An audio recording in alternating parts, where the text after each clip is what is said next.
a few moments we'll be talking to a gentleman who had experiences that many of us wouldn't even want to dream about. The names that are written here behind me represent our heroes, people of war. Not knowing what to expect, they travelled many miles only to do what they had to. Fortunately, Peter Roderick came home.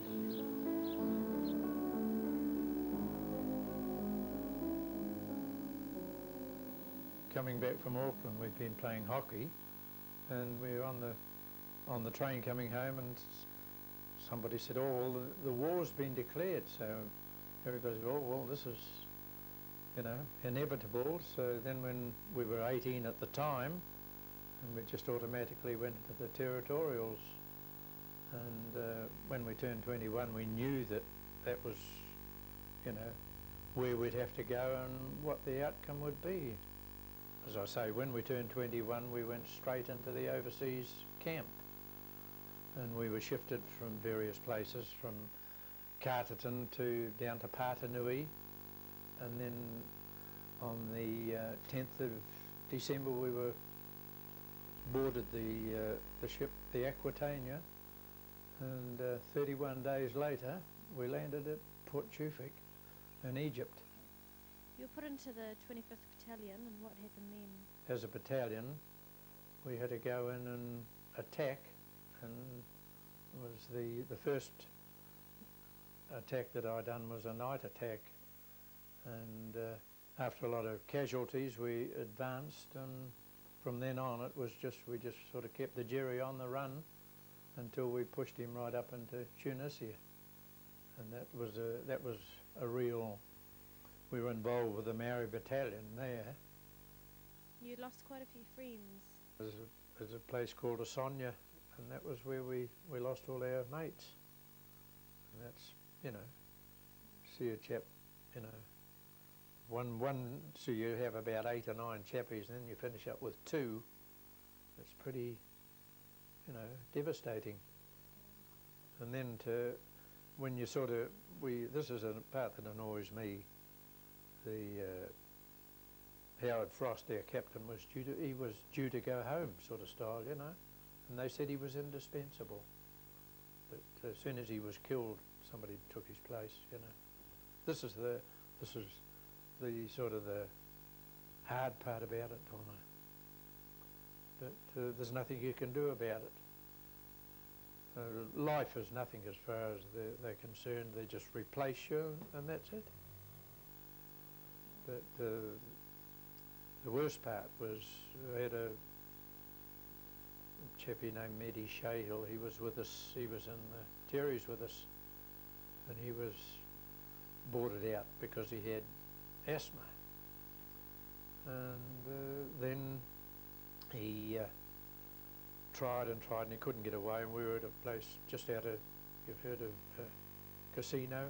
Well, we were parked out there, and this voice came over and said, "Oh, what are you doing with yourself?" And I turned round and it was Eddie.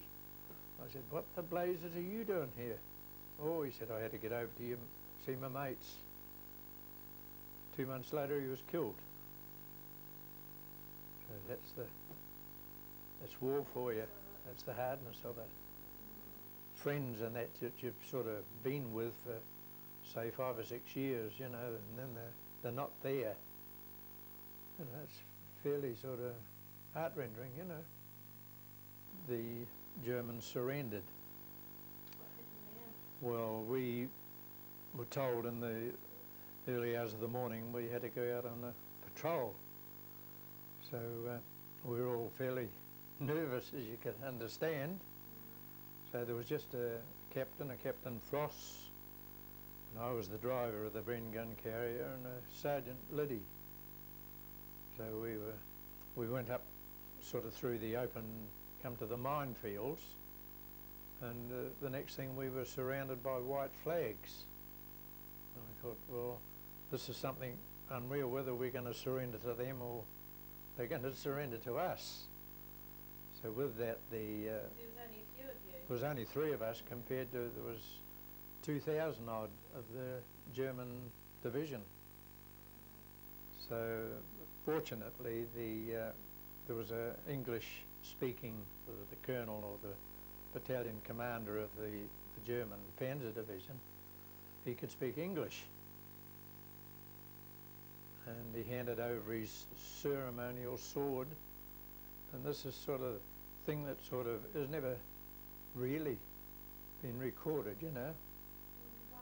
So, well, it's in our history book, but it doesn't actually say the true facts. And the reason for that, I think, was because our captain was killed later on, and everything's got to be officially done. I sort of blame myself for that, because when he was killed, I should have carried on with it, but I didn't. And what was the homecoming like? Well, when there's 5,000 or 6,000 on a boat and you're all sort of trying to get off at once, it's it's sort of a relief in some respect, you know. And have your mum and dad there. Mum was brown. When I come home, she was grey, sort of, you know. So that was a pretty hectic sort of, experience. But that's it. That's life.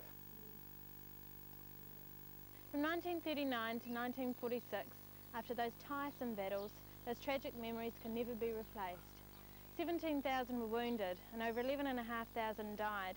It's a high price to pay, even for a big business.